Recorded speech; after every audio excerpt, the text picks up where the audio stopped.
ഇനി വൈകേണ്ട, ഇന്ന് തന്നെ നിങ്ങളുടെ വീടിനായി സിസോ സന്ദർശിക്കൂ. സിസോ, മേക്ക് ലൈഫ് സിമ്പിൾ. കൊപ്പം ജുമാ മസ്ജിദിൽ റമളാൻ പ്രഭാഷണ പരമ്പരയ്ക്ക് തുടക്കമായി. ബഹാവുദ്ദീൻ മുഹമ്മദ് നദ്വി ഉദ്ഘാടനം നിർവഹിച്ചു. കൊപ്പം മഹല്ല് കമ്മിറ്റിയുടെ നേതൃത്വത്തിലാണ് റമളാൻ പ്രഭാഷണത്തിന് തുടക്കം കുറിച്ചത്. ഒരു മാസക്കാലം നീണ്ടു നിൽക്കുന്ന പ്രഭാഷണ പരമ്പര ഉസ്താദ് ബഹാവുദ്ദീൻ മുഹമ്മദ് നദ്വി ഉദ്ഘാടനം ചെയ്തു.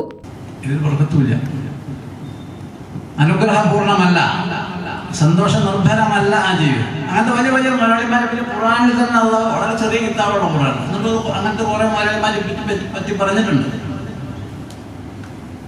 ഖാറൂന്, ഫിറഔന്, ഹാമാൻ, അങ്ങനെ കുറെ ആൾക്കാർ.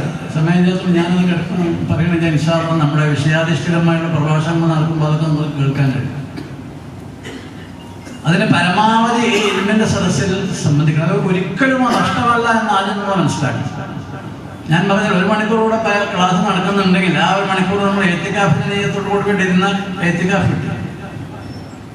1 മണിക്കൂറാണ് ചെറിയൊരു സമയം എത്തിക്കാഫ് ഇരുന്നതിന് വലിയ കൂലിയാണ്.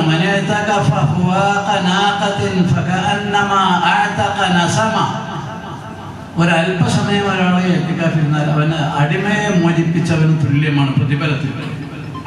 പണ്ടുണ്ടായിരുന്നാണ് അടിമ വ്യവസ്ഥ, അടിമത്ത വ്യവസ്ഥിതി. നമ്മളെപ്പോലുള്ള മനുഷ്യൻ അയാൾ ഒരു മുതലാളിന്റെ അടിമയായി. എല്ലാ ദിവസവും ലുഹർ നമസ്കാരത്തിന് ശേഷമാണ് പ്രഭാഷണം നടക്കുക.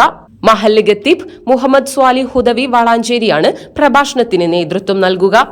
മഹല്ല് കമ്മിറ്റി ഭാരവാഹികളും നിരവധി വിശ്വാസികളും പ്രഭാഷണത്തിൽ സന്നിഹിതരായിരുന്നു.